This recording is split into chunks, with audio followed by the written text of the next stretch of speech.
ஆக பிரதமராக இருக்கக்கூடிய மோடி அவர்கள் அவர் இந்திய நாட்டினுடைய பிரதமராக இல்ல, வெளிநாடு வாழ் பிரதமராக செயல்பட்டுக் கொண்டிருக்கிறார் என்பது உங்களுக்கு எல்லாம் தெரியும்.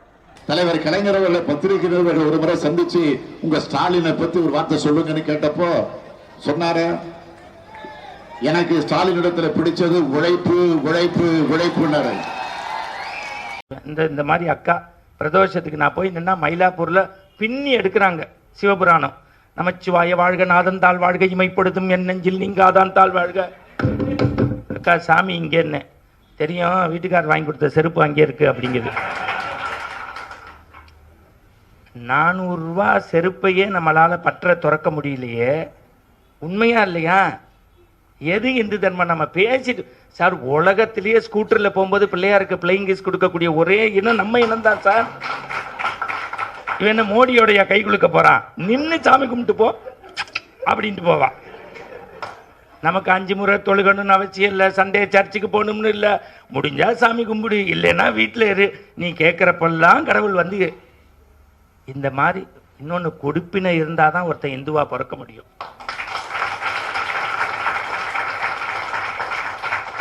இந்த அவர் சொன்னார், உங்கள் கேப்ஷன் என்ன, தீண்டாமைக்கு மதம் இல்லை, இந்து சமயத்தில் இடமில்லை.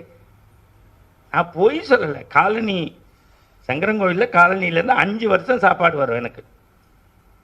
ஏண்டா எல்லாம் நாங்கள்லாம் ஒரு நாள் சார், நாங்கள் எங்கள் ஊரில் இஸ்லாமியரையே எய்த்தாப்பில் பார்த்தா என்ன வாப்பான்னு தான் கூப்பிடுவோம். இது நல்லதை பேச சார். நான் முதல்ல இங்கே உள்ள எல்லாருக்கும் சொல்கிறேன், அந்த அம்மா கோபி இட்டுருக்கு, அதுக்கே ஒரு கைத்தட்டு கொடுங்க.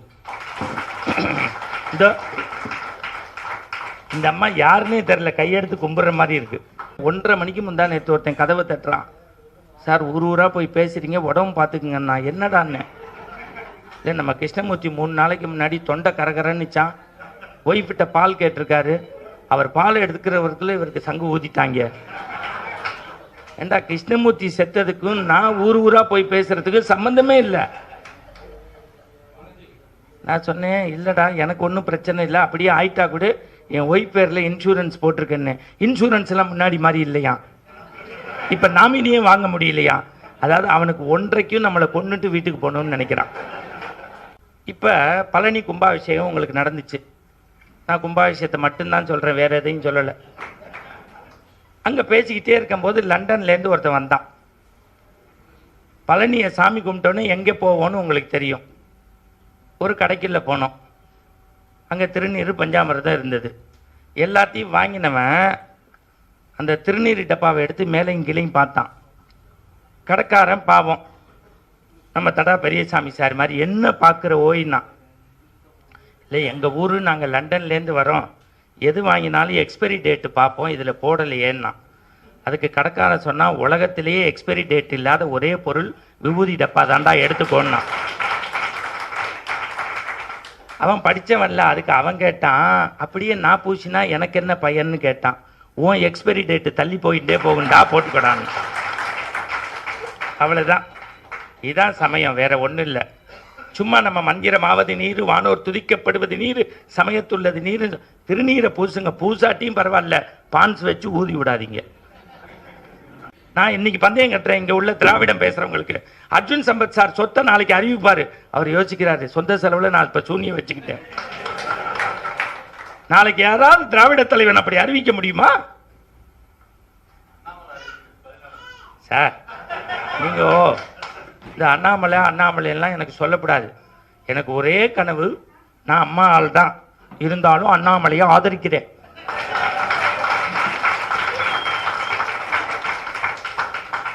அண்ணாமலை மாதிரி ஒருத்தர் குச்சி எடுத்தாதான் இங்கே சில பேர் கணக்கை கரெக்டாக காட்டுவாள். சார், ஒரு குழந்தை காசை வாயில் போட்டான், டாக்டர் வந்து எடுத்து பார்த்தாரு, எடுக்க முடியல. சித்த வைத்தியர் எடுத்து பார்த்தாரு, முடியல. ஊர் பஞ்சாயத்து தலைவர் எடுத்து பார்த்தாரு, எடுக்க முடியல. டக்குன்னு ஒருத்தன் வந்தான், தலையில் இப்படி தட்டினா காசு கீழே விழுந்துச்சு. அந்த அம்மா ஆச்சரியமானுச்சு, நான் இன்கம் டேக்ஸ் ஆஃபீஸர், எங்கே தட்டினா எங்கே விழுகுன்னு எனக்கு தெரியும்னுச்சு. அந்த மாதிரி இப்போ அண்ணாமலை குச்சியை எடுத்திருக்கார், எங்க தட்டினா எங்க கணக்கு வரும்னு அவருக்கு தெரியும். இப்ப எல்லா ஏழரையும் என் வாயிலேருந்து வாங்கி வர வச்சுட்டீங்க. அண்ணாமலை தர்மம் பேசுறாரு, உண்மை பேசுறாரு. அவன் அந்த ஆள் புல்லட் ட்ரெயின் மாதிரி போயிட்டு இருக்காரு. நம்ம ஊர்ல ஒருத்தன் புல்லட்ல ஏறி ட்ரெயின்ல போயிட்டு இருக்கான். அதெல்லாம் நீங்க தடை போடவே முடியாது. எனக்கு என்னமோ நீங்க சிரிக்கிறத பார்த்தா அடுத்த ஆதி திராவிட நலத்துறை அமைச்சரா நீங்க ஆயிடுவேலோன்னு தோன்றது. நல்லாதான் கை தட்டி வைங்கள.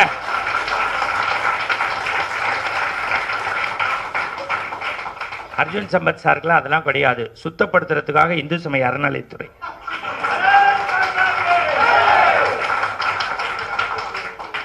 கோபால்ஜி பார்க்கிறாரு, எனக்கு என்னடா கொடுக்க போறேன்னு. நீங்க எல்லாம் உண்மையான ஆலோசகர் சார். இதுல என்ன சந்தோஷம் தானே. நீங்க நல்லா உண்டை கட்டி கூட இங்க வழி கிடையாது. கடலூர்ல மாநாட்டில் உண்மை. இப்ப எனக்கெல்லாம் நான்லாம் காசு வாங்காம எங்கேயும் போனதே இல்லை. பதறாப்புல, அப்படியே நெஞ்செல்லாம் பிடிக்கிறாப்புல. சார் இந்த கூட்டத்தில் பேசுறதுக்கு லட்சத்தை கொடுத்துட்டு பேசலாம் சார். போதுண்டா. எவ்வளவு வருஷமா உலகத்திலே இந்திய வரைபடத்தில் நீங்க பாருங்களேன், தமிழ்நாடு மட்டும்தான் தனிச்சு இருக்கோம், ஏமாத்திக்கிட்டே இருக்கான். இங்க உணர்ச்சி, ஜாதி, மதம், இனத்தை காட்டி எல்லாத்தையும் பிரிக்கிறான். நான் மிசா ஸ்டாலின், மிசா சிட்டி பாபு எல்லாம் மிசான்னு ஒரு சட்டம் போட்டு இந்த திமுக காரனை பூரா இந்திரா காந்தி அம்மா பிடிச்சி உள்ள வச்சிருச்சு. ஸ்டாலினை பிடிச்சி உள்ள வச்சிருச்சு. ஸ்டாலின் உள்ள இருக்கும்போது ஒரு போலீஸ்காரர் அடிக்கிறாரு. சிட்டி பாபு அந்த ஸ்டாலின் மேல விழுந்து அவருடைய உயிரை காப்பாத்தினாராம். அதை இப்ப எல்லா இடத்துலயும் ஒரு போட்டோவா வைக்கிறான். ரஜினிகாந்த் எல்லாம் கூட்டிட்டு போய் காட்டுறான். கவர்மெண்ட் செலவுல ஸ்டாலின் மிசால இருந்தாரு. அப்ப உதயநிதி வேற தூக்கிட்டு துர்காமா நிக்குது. என்னங்க, மிசா நேரத்துல தான் கல்யாணமே நடந்தது. அப்புறம் எப்படா உதயநிதி வந்தான் கையில, கை குழந்தையோட.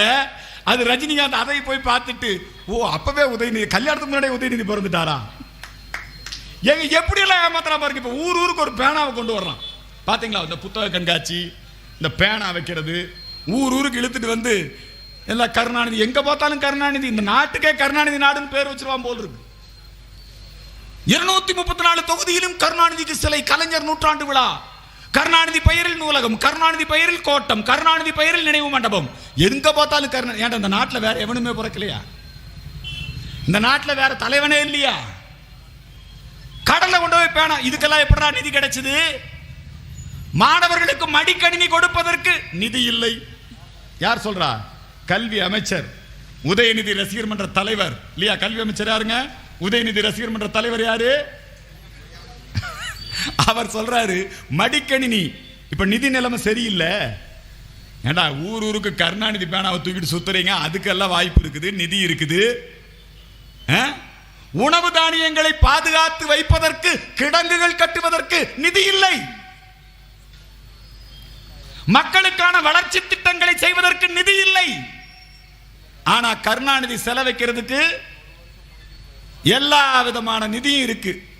ஒரு குடும்பம், ஒரு தலைவன், அவன் வாழுவதற்காக இத்தனை அநியாயங்களையும் அக்கிரமங்களையும் பண்ணி இன்னைக்கு போதை மருந்து கடத்தலிலும் நீங்கள் தொடர்புடையவர்களாக இருக்கிறீர்களே, இந்த ஆட்சியை வீட்டுக்கு அனுப்பணுமா வேண்டாமா? இந்த ஆட்சிக்கு நீங்க தண்டனை கொடுக்கணுமா வேண்டாமா? என்னெல்லாம் பொய் சொல்லி ஆட்சிக்கு வந்த? ஒரு கையெழுத்துல நீட்டை ஒழிச்சிருவேன்னு சொன்னையா இல்லையா? நீ என்னங்கிற, நாங்க 60 லட்சம் கையெழுத்து வாங்கிட்டோம், இதை என்னடா பண்ணுவேன்? மாநாட்டில் கொண்டு போய் நாங்க முதலமைச்சர்கிட்ட கொடுப்போம். அவர் என்னடா பண்ணுவார்? அதை கொண்டு போய் அந்த அம்மா திரௌபதி கிட்ட கொடுப்போம். ஏன்னா ஒரு கையெழுத்துல நீட்டை ஒழிப்பேன்னு சொல்லிட்டு ஊருக்கு புல்லட்ல போயிட்டு நீ மக்களை ஏமாத்திட்டு இருக்காங்க. வேற எவனாவது படம் தயாரிக்க முடியுமா? வேற யாராவது தியேட்டரை வாடகைக்கு எடுக்க முடியுமா? பாருங்க, அவர் ஒருத்தர் மருதுன்னு ஒரு படம் இல்லையா, ரஜினிகாந்த் நடிச்சாலும் ரெட் ஜெயண்ட் அதுல தான் நடிக்கணும். கமலஹாசன் நடிச்சாலும் ரெட் ஜெயண்ட். கமலஹாசன் நடிச்சார் விக்ரம் இல்லையா, போதைப் பொருள் மாஃபியா. அந்த போதைப் பொருள் மாஃபியா யாரான்னு பார்த்தா இவனுக்கு தான். வேற யாரு போதைப் பொருள் மாஃபியா? அஜித் நடிச்சாலும், விஜய் நடிச்சாலும், யார் நடிச்சாலும் இந்த சினிமால மட்டுமே உதயநிதி சம்பாதித்த பணம் 1200 கோடி ரூபாய் ஓராண்டுக்குள்ள. என்னடா பண்ண போறீங்க இத்தனை பணத்தை வச்சுட்டு? என்ன பண்ண போறீங்க? யாரை ஏமாத்துறீங்க? மோடியினுடைய வாழ்க்கை என்ன, உங்கள் வாழ்க்கை என்ன? தமிழகத்திற்கு ஒரு காமராஜராக, தமிழகத்திற்கு ஒரு ஐயா பசுமன் முத்துராமலிங்க தேவராக, தமிழகத்திற்கு ஒரு ராஜாஜியாக, தமிழகத்திற்கு ஒரு உத்தமர் ஓமந்தூரராக, தமிழகத்திற்கு ஒரு குமாரசாமி ராஜாவாக, தமிழகத்திலும் இந்த கழகங்களின் ஆட்சி ஒளிந்து தமிழகத்திலே ஒரு தேசிய கட்சியினுடைய ஆட்சி, ஒரு வளர்ச்சியினுடைய ஆட்சி வர வேண்டாமா? எந்த திட்டம் வந்தாலும் எதிர்ப்புங்க. கூடங்குளத்திலே மின்சாரம் உற்பத்தியா? நல்ல வேளை கம்யூனிஸ்ட்கார அதில் பேசாம இருந்துட்டாங்க, அது ரஷ்யா. இந்த சர்ச்சைகள்லாம் சேர்ந்து உங்களுக்கு தெரியும், உங்களுக்கு இந்த தேனி இந்த பகுதி எல்லாம் எக்கச்சக்கமான மதமாற்றம். எங்க பார்த்தாலும் சர்ச்சுகள், பாதிரிகள் போய் நம்ம கிராமங்களில் இருக்கக்கூடிய அப்பாவி தலித் இளைஞர்களை தூண்டி விட்டு, நான் கோயிலுக்குள்ள போறேன், நான் நாடக காதல் பண்றேன் இல்லைங்களா? இங்க பல இடங்கள்ல, பல கிராமங்கள்ல நாங்க கேள்விப்பட்டிருக்கோம், மதமாற்றம் பண்றோம். அதுக்குன்னே தலைவர்கள் இருக்கானுங்க, நாகை திருவள்ளுவன், திருமாவளவன், இங்க நிறைய தலைவர்கள் பார்த்தோம், எங்க பார்த்தாலும் இருப்பாங்க. எப்ப பார்த்தாலும் கலவரத்தை, ஜாதி கலவரத்தை தூண்டிக்கொண்டே இருப்பார்கள்.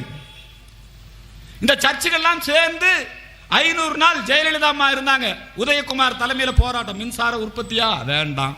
கரண்ட் வேணும், ஆனா மின்சார உற்பத்தி பண்ணக்கூடாது. தொழிற்சாலையா? நல்லா ஓடுகின்ற தொழிற்சாலை, 25,000 பேருக்கு வேலை வாய்ப்பு கொடுத்த தூத்துக்குடியின் வாழ்வாதாரமாக இருந்த அந்த ஸ்டெர்லைட் தொழிற்சாலையா? அதை மூடு, கலவரம் பண்ணு. தமிழ்நாட்டிலே அதுவும் இந்த கம்யூனிஸ்ட்காரன் பாத்தீங்களா, இது இந்த மாவட்டம் ரொம்ப முக்கியம். முல்லை பெரியாறு அணை, அந்த முல்லை பெரியாறு அணை பத்தி ஒரு படமே எடுத்தான், டேம் 1999.